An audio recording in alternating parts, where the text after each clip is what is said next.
Sejam todos bem-vindos à nossa primeira aula Teologia Sistemática. E hoje iniciamos com Bibliologia. Vamos fazer uma oração. Senhor meu Deus, neste momento, estamos aqui, Senhor, com esses professores, com esses irmãos e irmãs que estão com o seu coração voltado a Ti, desejosos de aprofundar seus conhecimentos na Tua Palavra. E o Senhor é quem pode nos conceder a graça e ampliar nossos conhecimentos na Tua Palavra para levarmos uma mensagem sadia ao coração dos pequeninos. Em nome de Jesus. Amém. A Bíblia é a nossa regra de fé e o nosso principal instrumento de trabalho para evangelizar os pequeninos.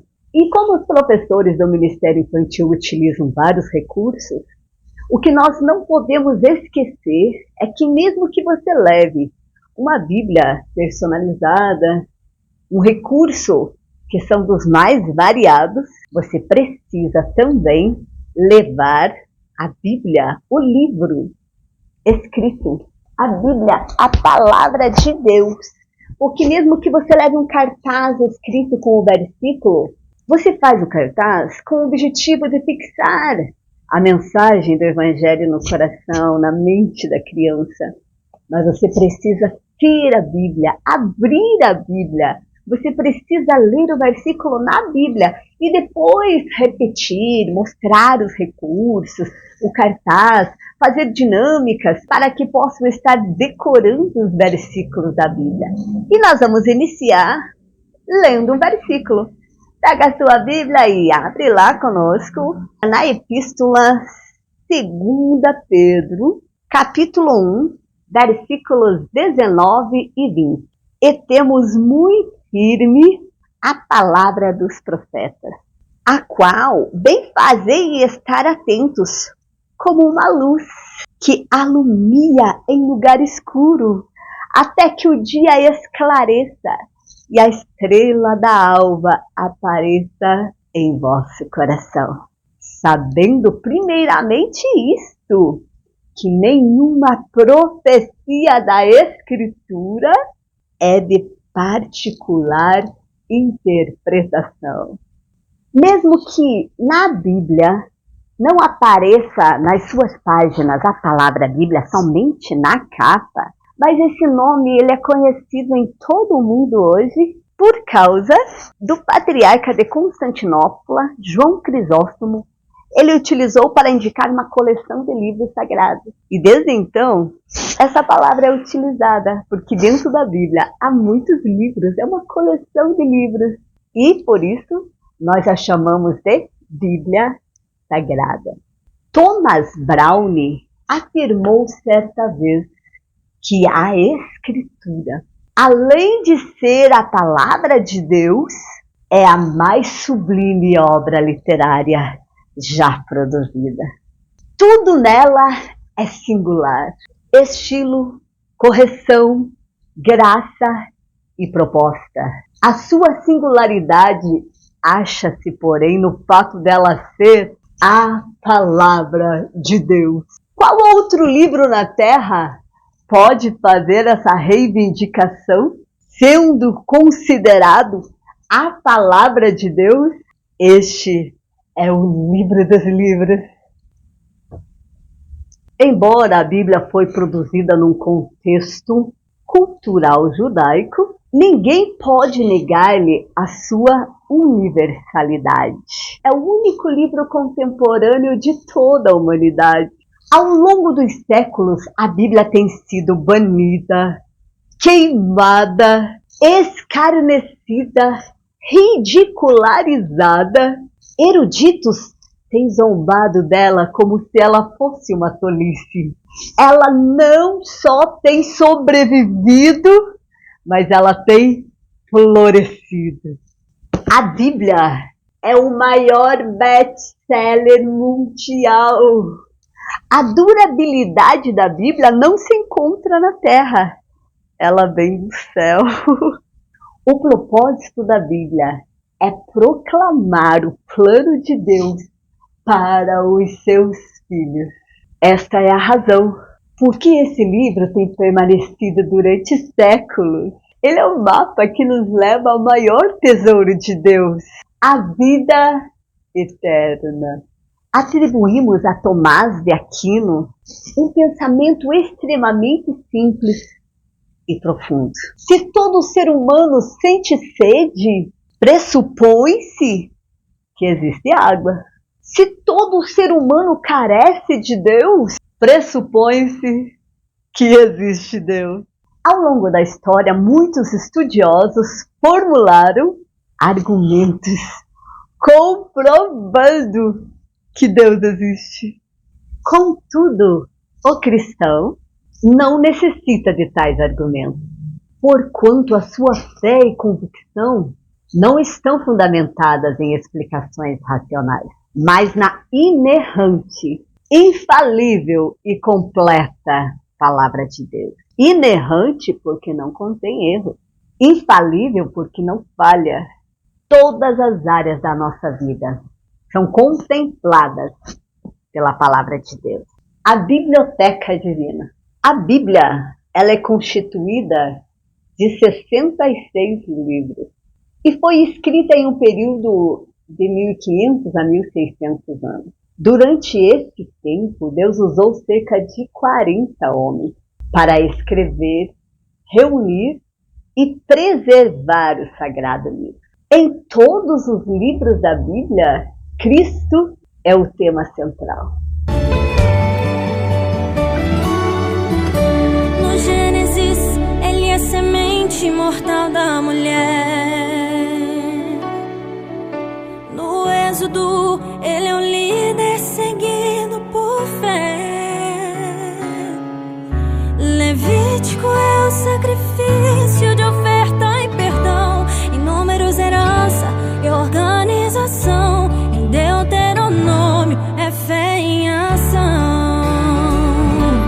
Em Josué, ele é um capitão vencedor. Em Juízes, é o justo juiz que a lei santa aplicou. Em Ruth, ele é o parente que não desampara. E em Samuel, ele é resposta clara de quem ora e crê, sua bênção declara. Em Reis, ele é o maior rei que sempre reinará. Em Crônicas, ele é a história que não morrerá. Em Esdras, ele é o decreto de Deus a servir. Neemias é a certa missão a cumprir. Isto é resposta para quem sabe agir. Em Jó, ele é o redentor que se levantará. Em Salmos, ele é o pastor que nada faltará. Provérbios é sabedoria do bom instrutor. Em Eclesiastes, ele é o pregador. Cantares é o noivo com eterno amor. Em Isaías, ele é o Messias enviado a nós. Em Jeremias, ele é o choro sendo nossa voz. Em Lamentações, ele é o clamor que seu povo pediu. Em Ezequiel, ele é o filho do homem, o maior dos homens que o mundo já viu. Em Daniel, ele é o tempo do tempo a cumprir. Oséias é restauração, é o amor a agir. Em Joel, ele é o juiz sobre um povo pagão. Amós e Obadias, ele é punição. Em Jonas, perdoa quem quer perdão. Miqueias, ele é mensageiro. Naum, ele é o vingador. Abacuque, ele é voz de Deus a gritar: aviva, povo, seu pastor zeloso, Ageu a herança, ele vem restaurar. Zacarias e Malaquias, é o sol da justiça e não se apagará. Não se apagará. Em Mateus, é o Filho de Deus a salvar. Em Marcos, é a mão de Deus a operar. Em Lucas, é o Filho do homem andar. Em João, é a porta do céu para o homem passar. Em Atos, é luz para Paulo. Romanos, é a nossa justificação. Coríntios, nos limpa de todo pecado. Em Gálatas, redime sua criação. Efésios, é nossa riqueza insondável. Em Filipenses, ele é o supridor. Em Colossenses, ele é plenitude. Tessalonicenses, é rei. Timóteo, é mediador. Tito e Filemon, amigo ele é. Hebreus, é aquele que honra a fé. Tiago, é o modelador da igreja. Em Pedro, é a pedra que o mal esmagou. Em João, ele é o puro amor. Em Judas, ele é resgatador. Em Apocalipse,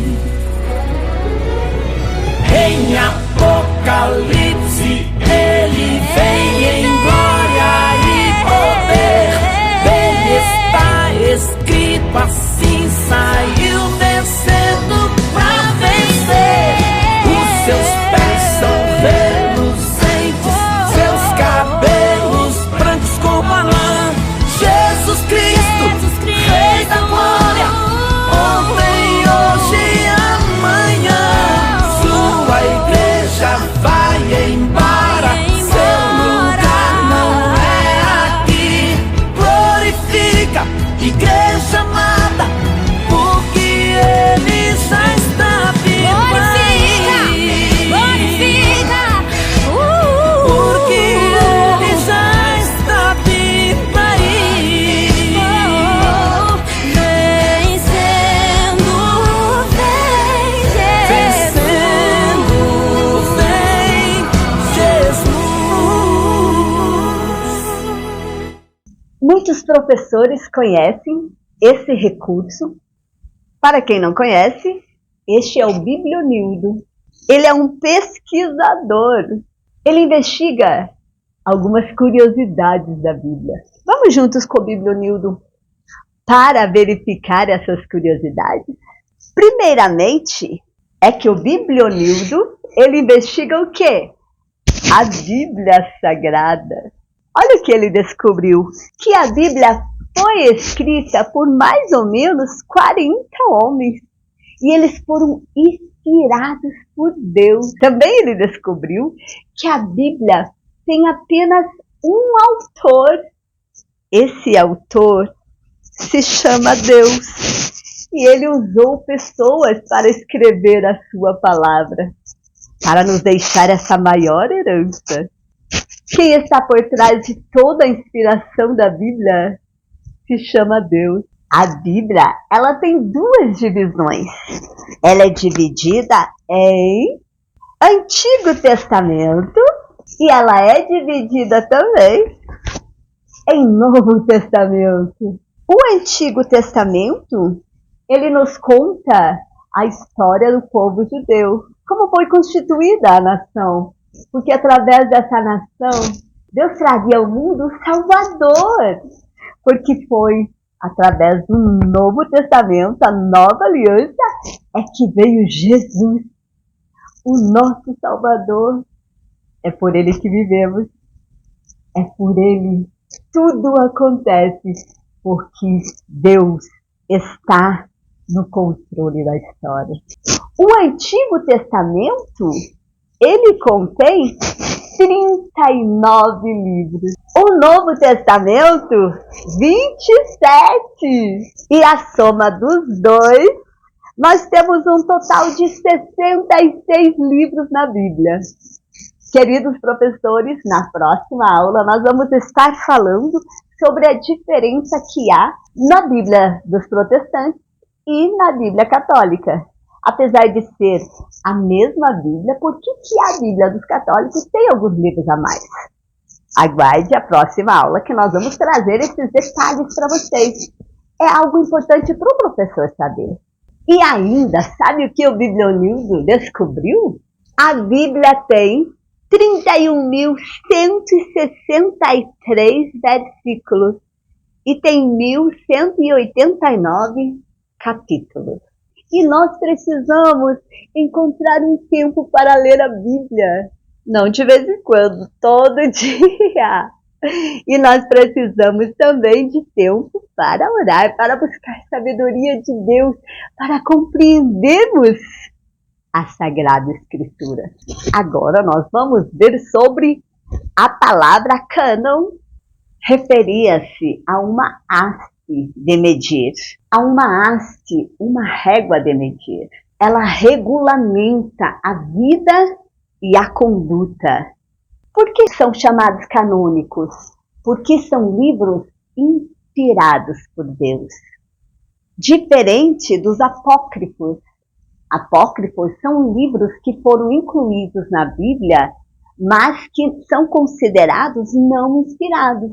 Não são livros proibidos de ser lidos, porque são livros da história, acontecimentos históricos, mas que não são considerados inspirados para a nossa formação de fé. O cânon do Antigo Testamento foi formado num espaço de mais ou menos 1046 anos. O Antigo Testamento, ele vai de Gênesis a Malaquias.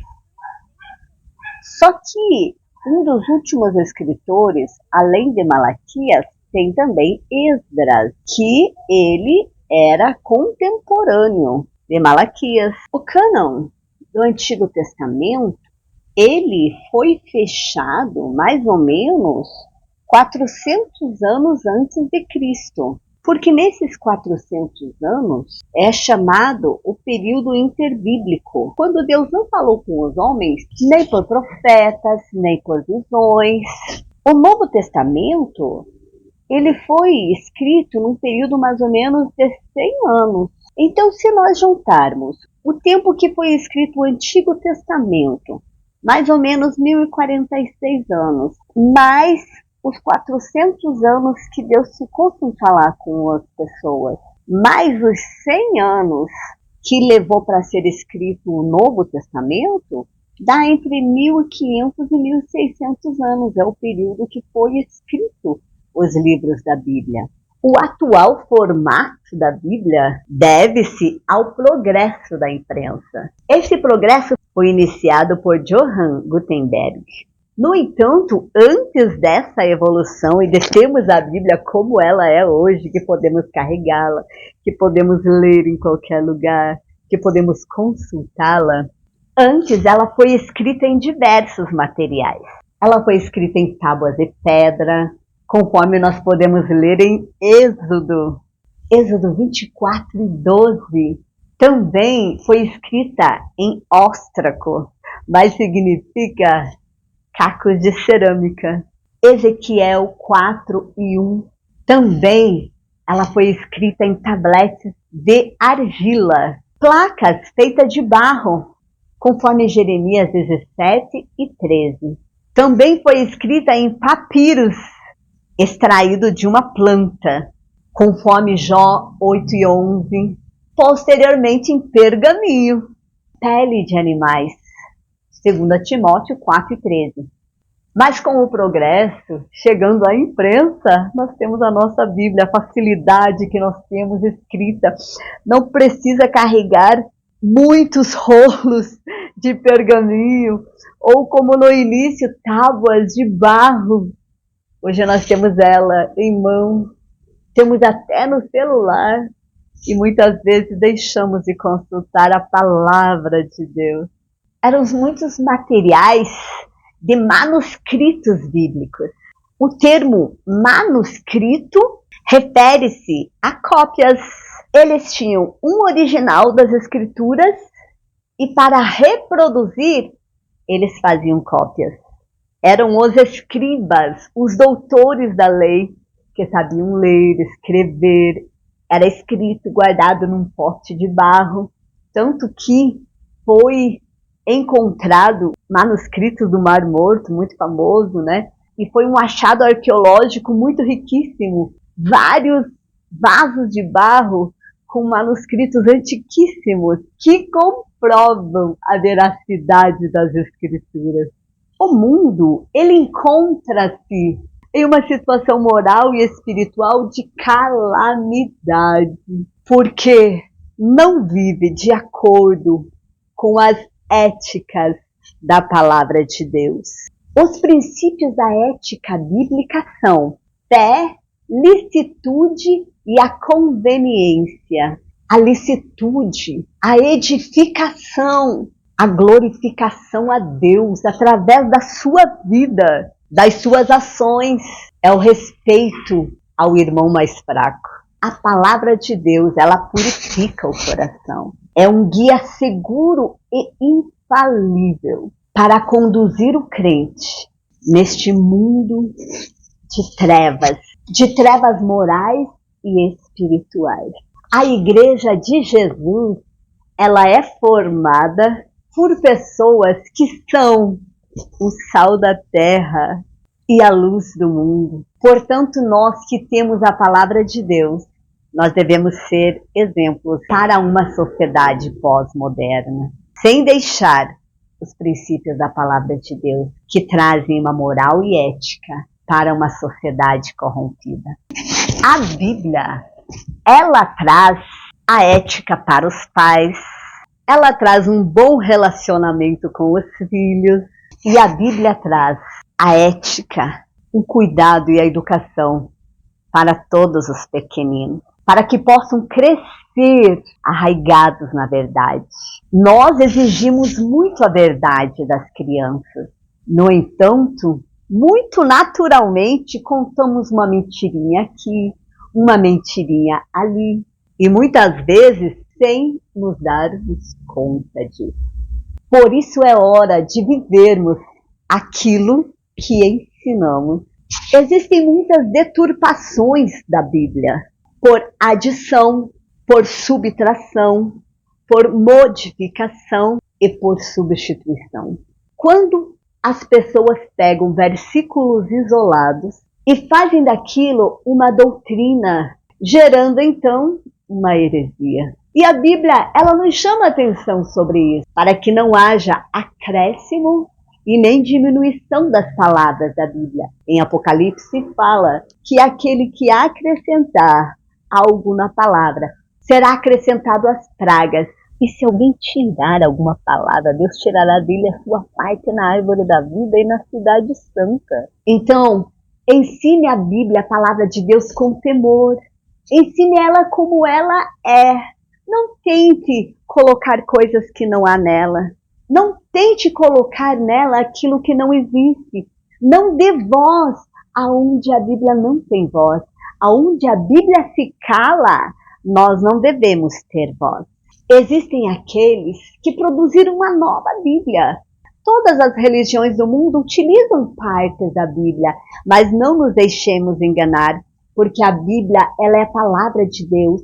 Ela não pode ser mudada, ela não pode ser alterada, ela tem que ser estudada, amada, compreendida, ela tem que ser absorvida com amor e com temor. Você sabe quando surgiu o Dia da Bíblia? Acredita-se que tenha surgido na Grã-Bretanha em 1549. Atribui-se ao bispo Cranmer um dia especial para leitura e intercessão em favor da Bíblia. O dia escolhido foi segundo domingo de dezembro. No Brasil, a partir do dia 19 de dezembro de 2001, tornou-se uma celebração oficial através de uma lei sancionada pelo então presidente da República, Fernando Henrique Cardoso. Alguns países e segmentos cristãos utilizam uma outra data de comemoração, o segundo domingo de setembro, referindo-se ao trabalho do exegeta e tradutor da Bíblia, Jerônimo. Ele foi o tradutor da famosa Vulgata. Então, essas duas datas são comemoradas no meio cristão. E isso é muito importante para quem faz parte do Ministério Infantil. Você sabe que todas as comemorações que são realizadas na igreja têm um objetivo de fazer com que marque a vida da criança. Qualquer apresentação que a criança faça na igreja marca a história da vida dela. A igreja ama a apresentação das crianças, mas dê uma ênfase especial na sua igreja para a comemoração do Dia da Bíblia. Faça algo marcante para a vida das crianças, para a igreja, para que haja um amor, uma sede em conhecer mais a palavra de Deus.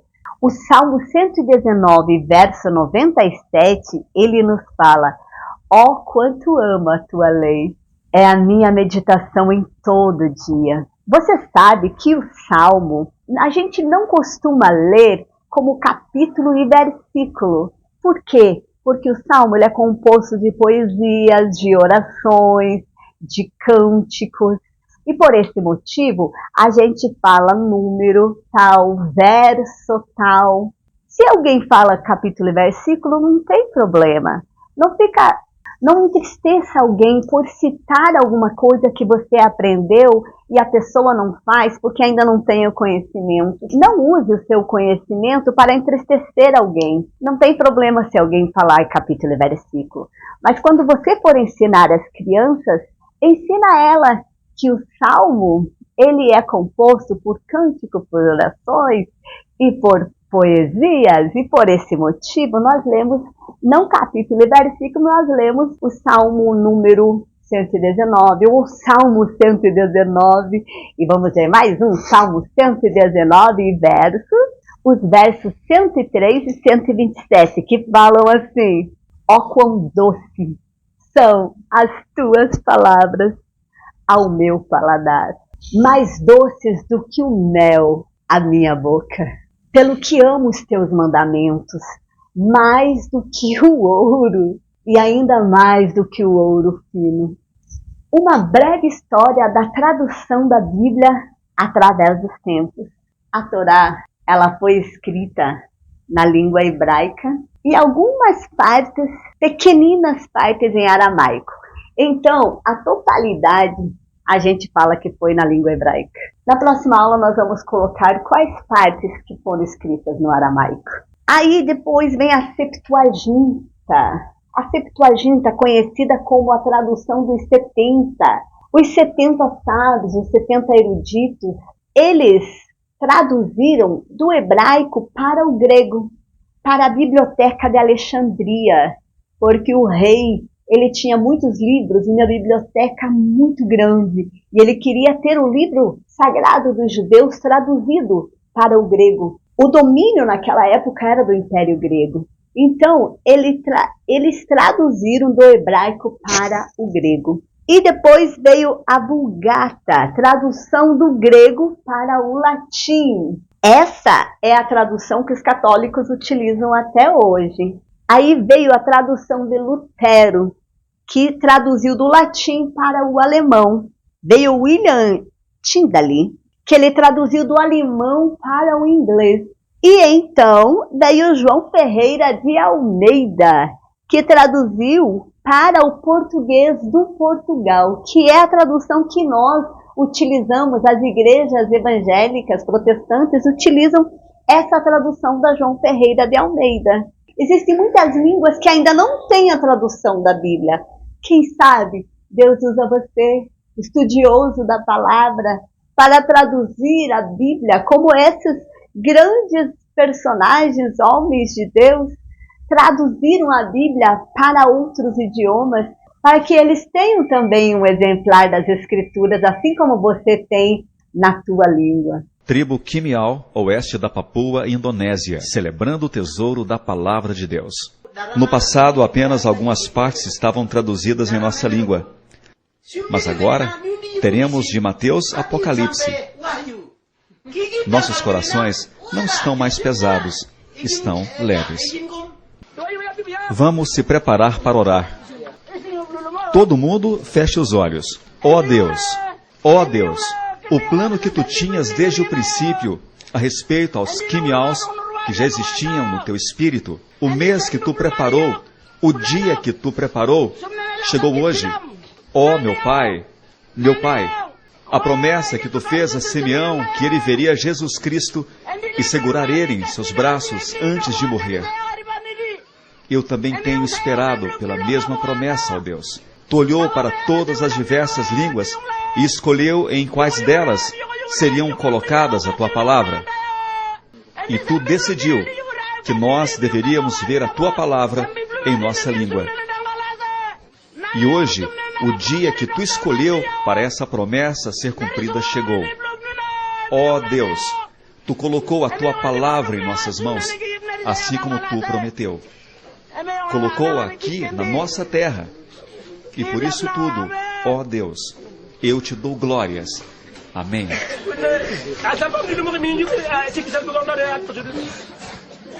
Então entregaram a Bíblia para os anciãos e uma das senhoras, espontaneamente, creio eu que sem planejar, disse: nós aceitamos a palavra de Deus, colocamos em nosso coração e agora daremos para os mais jovens, que também precisam aceitá-la, e andar com Deus, como Ele nos ensina na Bíblia. Então, eles deram a Bíblia para os mais novos, e os prantos e choros naquele lugar foi algo inesperado para mim. Eu sabia que eles ficariam felizes, mas a emoção que eles demonstraram foi algo irresistível. Nós não temos ideia. Nós sempre tivemos a palavra de Deus. Nós acatamos a palavra. Nós temos recursos, temos traduções, tudo isso e nós não valorizamos. Um erudito da palavra de Deus, Bruce, ele fala que a mensagem central da Bíblia é a história da salvação. Aquele que traz a salvação, o meio da salvação e os herdeiros da salvação. Esta mensagem é que nós levamos para os pequeninos. O plano da salvação. São tantos recursos que temos para falar sobre o plano da salvação para as crianças. O céu que Deus preparou para nós. O que nos deixa fora do céu, que é o pecado.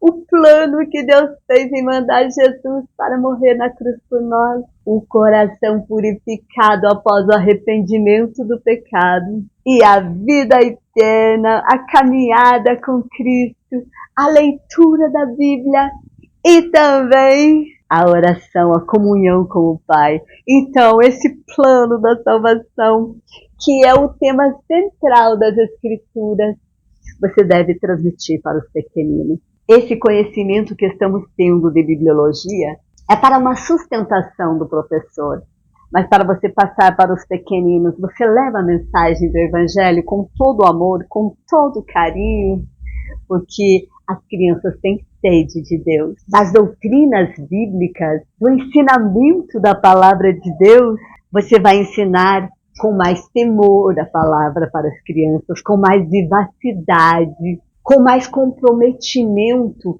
de que as crianças sejam salvas, sejam alcançadas pela palavra de Deus. Certa vez eu falei para as crianças: a tia ama muito Jesus. E uma das crianças: tia, dá para ver mesmo que você ama muito Jesus. Veja que maravilhoso. Eles precisam ver em nós a autenticidade daquilo que estamos falando. Como você vai ensinar sobre a Bíblia se você não aprende sobre ela? Se você não tira um tempo para meditar, para orar? Como você vai falar da salvação se você não tiver ainda essa experiência na tua vida?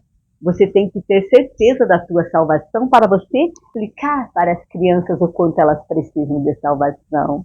Você precisa saber o valor da oração para você ensinar as crianças a orar.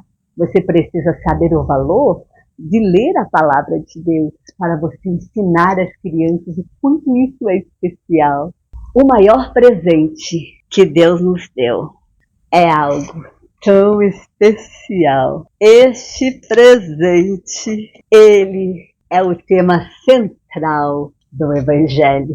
Jesus, Ele morreu por mim e por você. Ele nos ama tanto que se fez homem, sendo Deus, se humilhou e se fez homem para me alcançar e para te alcançar. E por isso nós vamos alcançar as crianças para Jesus, para que elas possam ser livres de conhecer as mazelas desta vida, para que desde pequeninos eles já encontrem Jesus e possam seguir o caminho da salvação, o caminho da eternidade, sem precisar conhecer as tristezas deste mundo tenebroso, apenas se defendendo dele pela palavra de Deus. Vamos orar para nós concluirmos? Senhor, meu Deus, eu te louvo, eu te agradeço pela oportunidade deste momento que meditamos na tua palavra. Nos dá a tua graça, nos dá sabedoria, nos dá, Senhor, entendimento. Nós amamos a tua palavra, nós desejamos conhecer teus mandamentos, as tuas leis, os teus preceitos. Nos ensina, nos faz cada dia chegar mais perto de ti pela tua palavra. Nós te pedimos em nome de Jesus que todos sejam alcançados e abençoados através deste momento precioso de meditarmos na tua palavra. Em nome de Jesus. Amém.